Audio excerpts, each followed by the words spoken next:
Hi, everyone. My name is Joe Press, and I'm the founder of Archers Raiders, a fan group designed to unite politically progressive fans, students, and alumni of the Morehouse Maroon Tigers and Colgate Raiders. This is the ninth installment of our interview and profile series called The Remarkable Student Athletes of Morehouse and Colgate. My guest today is Tommy McHale, a rising junior at Colgate University. Tommy is a fly half for the Colgate Raiders men's rugby team. He's been a key contributor and consistent starter on the team during both of his seasons at Colgate. He's also one of the three team captains. Tommy, thank you so much for taking the time to speak with me today. Excited to be here. All right, so I'd like to start by asking you about your journey to Colgate and your rugby career so far. So when you were attending Georgetown Prep in high school, what qualities were you looking for in a college, and what schools were you considering? Yeah, so I think biggest thing was definitely an academically rigorous college and someone that had I wouldn't say like especially like very, very good rugby team, but kind of like a well like support rugby team, especially one at Colgate where it has like a good like alumni support, like a definitely a full-time head coach. And as well, I did like the small school aspect as well, definitely more connected to students, more connected to your teachers. I think that was like what Colgate made perfect fit for me. That makes sense. I mean, you were a very good student in high school, so it's understandable that you wanted an academically rigorous and prestigious environment. And I think you talked before about Georgetown Prep being a pretty like tight-knit, close environment. So it would make sense that you'd be comfortable at a place like that for college as well. Um, okay, so you said that you were kind of looking into the you it was important to go to a school that kind of had an established rugby program. Did you have an opportunity to meet the coach, or did you know any of the players before coming to Colgate?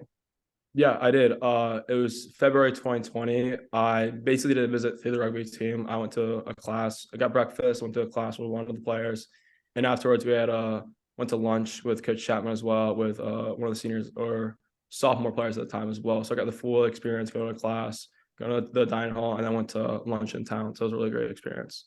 Gotcha. All right, I can dig it. Yeah, it's definitely good to. I know when I played tennis briefly at Morehouse. My dad, who's also a Morehouse graduate, played tennis on the tennis team during all four of his years, and it was refreshing. It was reassuring to have met the tennis coach ahead of time and kind of get an idea of what the culture on the team would be like. So I can imagine that that played a significant role in you feeling comfortable being a Yeah, part of the team culture when you going into your freshman year. definitely. All right. So you talked about kind of how Colgate, excuse me, had an established rugby program. It definitely has a very rich history. Um, uh, Rugby program director David Chapman, who you mentioned, he's been at the school for almost a decade. Has led the program to great success, along with engineering promotion to the Division I level. What would you say it's like playing under Coach Chapman? It's a great planner, Coach Chapman. Definitely cares about the players and the team as well. But I think what's great about Coach Chapman is that like every year, like the style is different. Just from my freshman and sophomore year, we've changed so much for attack and defense. I think it's great. He's imposed his style upon a team to kind of let the team like decide what they want, let them speak for itself, but then also support the team and whatever they need as well. So I think it's a great part about Coach Chapman is that each year is different with the team, but it's still Coach Chapman like doing behind the scenes and all the work that needs to be done, which is awesome. Mm. Yeah, I think those are great qualities to have, not just in a coach, but in any teacher or mentor. Definitely give students, pupils, players in this case, the freedom to sort of create their own culture, to express themselves, but also to provide the consistent support so that you never feel like you're out there on your own. So that's I can see how it would be a lot of fun playing for him and feeling empowered as a part of a team being coached by him. Yeah. All right. So as you reflect on your rugby career at Colgate so far, what would you say has been the most memorable experience you've had? I think most memorable experience been this fall. It was we had a tough season in our conference. The conference like definitely like amped up competition wise. We brought in some new teams that were uh full kind of like close like varsity programs with like very like high levels recruiting. Very, very good like top team in the country. And we had a rough go in the conference, not doing too well as we wanted to. So we had to play in a regulation game at the end of the season against Buffalo. and the morale was pretty low, I think, because of the tough conference schedule. We went into the game, and it was kind of a shaky start, pretty close. I think we went up 7-0 to start the game, if I'm thinking correct. Maybe they got a penalty kick, made 7-3, and we got 3 yellow cards in the game, in the regulation game. So we had a relegation game, and we were down 15 to 12 players. So we were down 3 guys. It's not an easy thing to come back for, but I think we held our composure really well. Ended up winning the game, but I think it was 30-something to maybe 12. I'm not really sure the final score was, but it was a huge success for the program, kind of coming back from that tough season, being down 3 guys in the game, a lot of injuries as well. So I think it was really kind of a stable part of the program, which is awesome to get that win in the end. Yeah, man. So it's really dope hearing you like explain the story of the game, because one of the things I did before reaching out to you is I tried to find like footage of of any of our team's rugby games on online, and that was one of the games I actually found. I'm not. Were you aware that one was being like streamed? Yeah, definitely. Okay. Yeah, man. So I've watched it, and it's so interesting that I didn't know just starting to follow the sport and the team. Obviously, after the season's ended, I didn't know kind of what that game meant for the program. Yeah. And so yeah, no, I appreciate the story, and I'm gonna go back and watch it again with kind of a different perspective on it all. But that's awesome, and I imagine that gives you guys kind of a lot of confidence moving into next season. Definitely, yeah. We're a really younger team this season. In that last game, we had 2 seniors starting, so Mm, really young team. I think we feel really confident going into the fall season. gotcha. Yeah, well, just definitely a lot to look forward to. Hopefully, once our interview is finished, you can tell me if there are other ways to kind of stream you guys' games live. I'd love to follow the team once the season begins. Definitely. All right. So now I want to shift gears a bit. People often have the misconception that athletes are one-dimensional, lacking the range to speak on different important issues facing society, and even just different facets of life in general. But the fact is that pro and college level athletes are often intimately connected to their communities, multifaceted, complex individuals, and they can speak quite eloquently on the challenges facing their specific communities and society at large. And I think this is especially true of Morehouse men and Colgate graduates. So I do want to ask a few questions about your field of study at Colgate. You are a philosophy major, and I'm wondering what made you want to major in philosophy? Yeah, so I don't really know much about philosophy coming to Colgate, and I didn't take any classes my freshman fall, but took intro to philosophy my freshman spring and kind of just like fell in love with the subject. It was like stood out to other classes for me because I like was really interested in the readings. Like I reread them on my own. I thought they're super cool and like really fascinating. You know, kind of excited to go to class every day. And I think that kind of motivated me to major in the subjects. I think like I never felt like the way I did about philosophy, other class I've taken in my life. So I think that what stood out to me was basically like doing the work definitely felt like much more enjoyable than any other class I've taken. Gotcha. So okay, and was there a particular the professor that taught that specific intro to philosophy class was?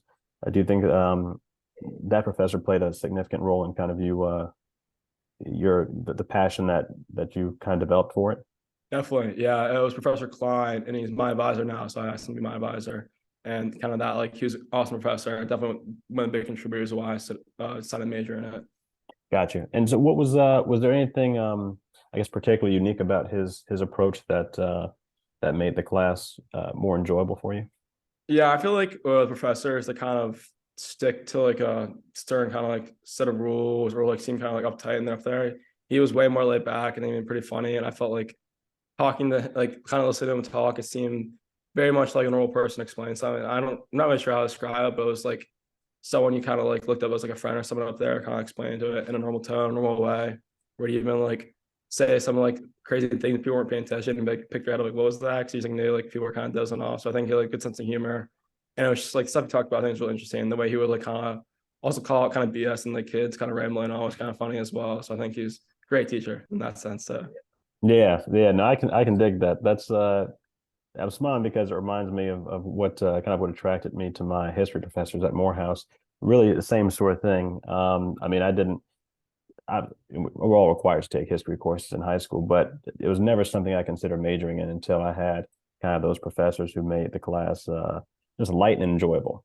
So you felt really comfortable being yourself. You felt like you could talk to him about anything. I mean, I remember one of my favorite history professors. I He and I derailed the entire class talking about. It was like he was a graduate of TCU, so he was talking about like TCU's former basketball coach, and I was like, "Yo, this dude was not good," and he was like, "No, he was good," and that was 50 minutes, bro.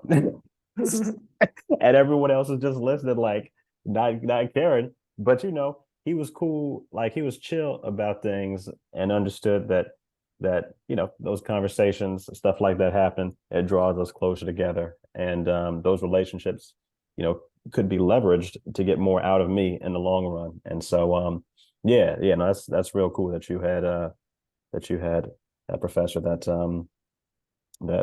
helped you develop the love for the field of study. All right. So thus far, what would you say has been the most interesting philosophy course you've taken and why? I would say it would be a course I've taken. I love intro. I think that was a great. My taking this from like a broad sense. It wasn't really like a focus on anything. It was cool to read. All different readings were really cool. Guys piqued my interest in certain things. But I think one of the more interesting ones it took was this spring was medieval philosophy, which kind of I think stood up for that was that it focused on three Abrahamic religions, Christianity, Judaism, Islam. And what kind of stood out was basically how like all philosophy revolved around religion at that kind of time in medieval period. It was so focused. It's interesting how different life was back then when you such a focus on religion compared to today, where especially in the United States, I feel like it's not as much of a focus. So I feel like it was really interesting to kind of see a difference in that sense and how all your way of life could revolve around your religion. I thought that was like a really cool way to think about things. Mm, gotcha. Yeah, that sounds like a really interesting course actually. Okay. Yeah, I would not have when you said medieval philosophy, that was not the first place my mind went would be like kind of philosophy in sort of these three major world religions. So how much of I guess how relevant today would you say or do you personally see the contemporary relevance in sort of the philosophy at the foundations of these three different religions, or even within these religions, kind of have these philosophies evolved, so they're not super relevant today? Yeah, definitely. I think kind of when people defend the belief in God, it comes from basically hit the most convincing arguments from a philosophical way of thinking about it through reason. And that kind of around religious text won't convince people today, I think, as well as much. I think that sense it makes a lot makes it really interesting and worthwhile to read.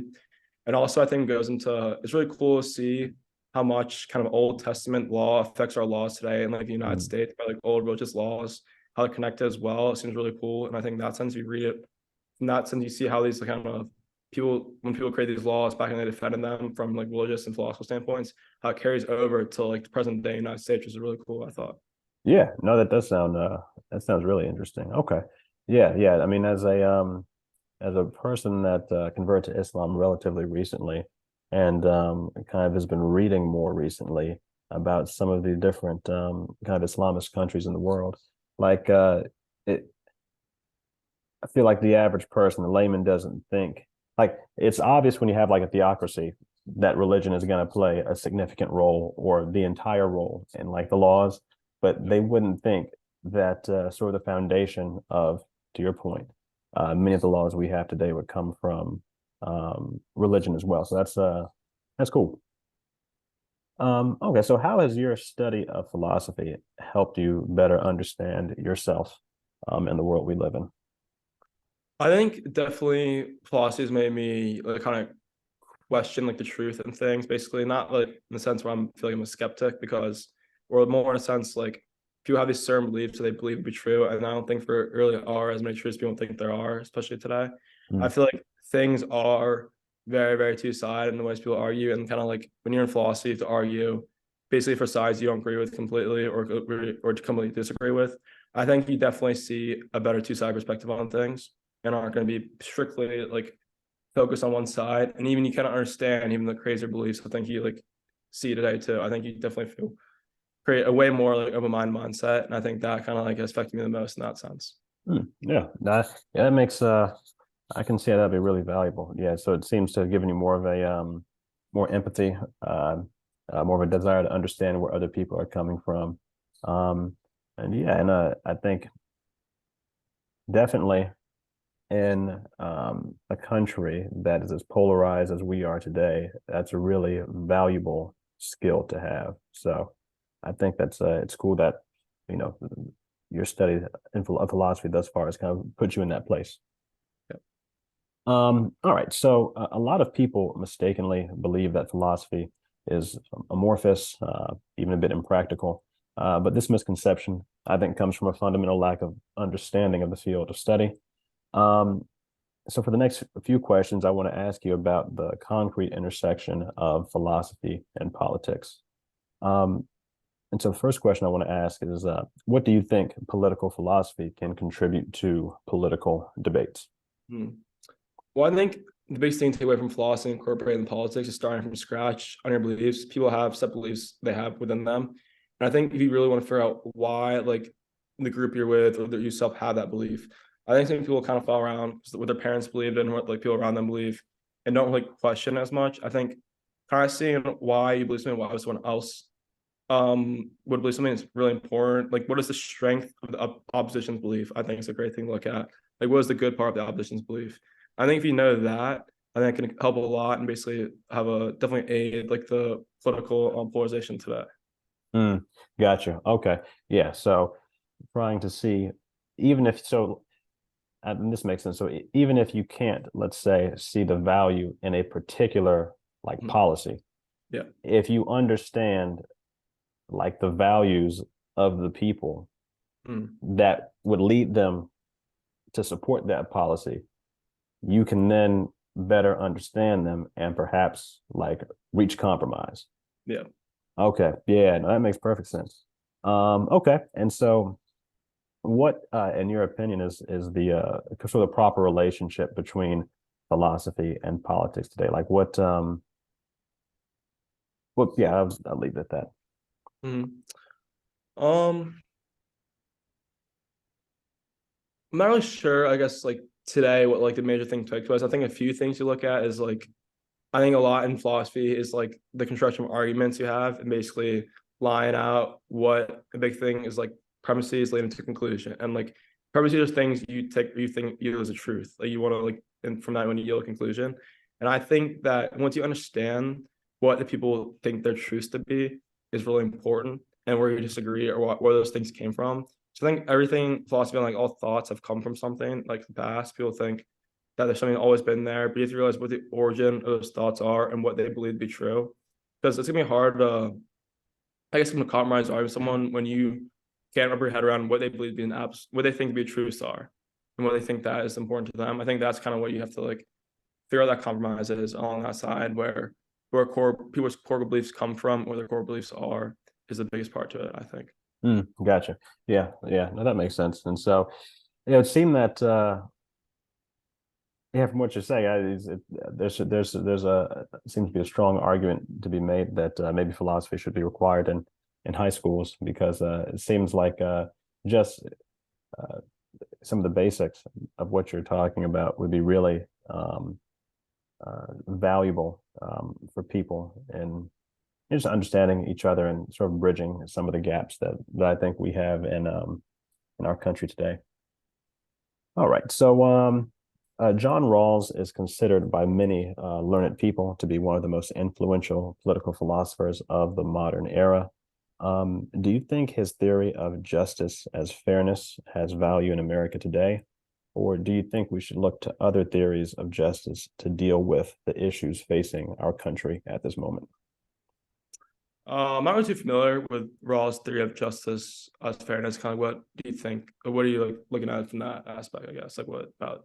Okay, so my understanding of it, and again, I'm not, I had to do, I had to do some preliminary research. I was like, yeah, man, I don't know, my depth of knowledge on philosophy is not super great, but my understanding is that it's the idea that like when considering policy, government should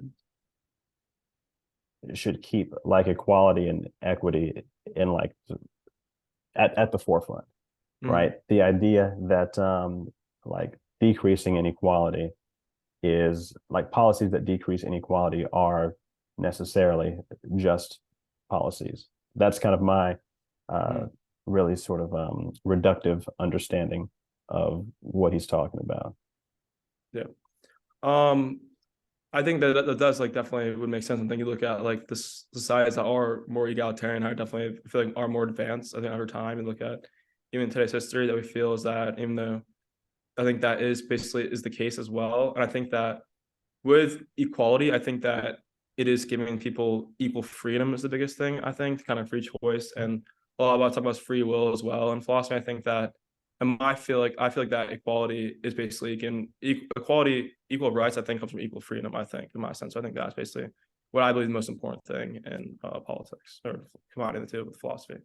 Yeah, okay. And that I think that is pretty consistent with what I was talking about, like equality of opportunity Yeah. being really important. And I think that speaks to what you're saying about sort of everyone having the freedom to sort of pursue what they want and and just have access to the same resources. All right. Okay, so last question here. What advice would you give a young person that is interested in philosophy but has reservations about studying it in college because they're concerned about the impact it might have about their job prospects, excuse me, after they graduate? Yeah, I think that is definitely the concern. Especially when I came at first, I thought I just want to be an economics major, but I think part of learning from upperclassmen as well is that the biggest thing for jobs, I think, is your skills and your experiences, not really much to major, especially if you're not going to like a thing to science or an engineering or kind of like in a medical field, that your major isn't going to matter as much. And I think doing something you're really passionate about, something you find easy to do, is way more important than you think is going to like fit a job. So I think constantly like do something you're really passionate about, something like something you can like talk confidently about. Like if someone asks you about philosophy in your major, someone asks you about history in your major, you want to be able to speak confidently about what that is and how you feel about your stance on it. I think that's way more important than kind of just like being a certain category of what you want to do for your job. Yeah, yeah, no, that's I think that's a great lesson for young people to learn and great advice for them to hear. And I couldn't agree more. I mean, I think one of the biggest issues uh, with the way people approach college is they look at it strictly as a sort of like job preparation. And so often when you talk to people who, a great example I give of this is my wife uh, graduated from Yale Law School as an immigration lawyer. Um, and when you look at what students at Yale Law School studied in undergrad, it's some of everything, right? Their experiences um, are from one end of the spectrum to the other, and almost no one studies like pre-law, which a person, a person who doesn't really know how this thing works would think would be a good thing to prepare them for that. But it's really, people, you follow what you're passionate about, follow what you're interested in, and these things will typically, work out on the back end. You put yourself around people who share your values, who appreciate what you bring to the table, and these opportunities will present themselves. So I think that's yeah, it's definitely something that young people need to keep in mind and consider. Definitely. All right, brother. Well, that's the last question I've got for you today. Thank you so much for taking the time to speak with me. I really appreciated this, and I really enjoyed our conversation. Thanks for having an awesome time. Thanks, Joe. All right, brother.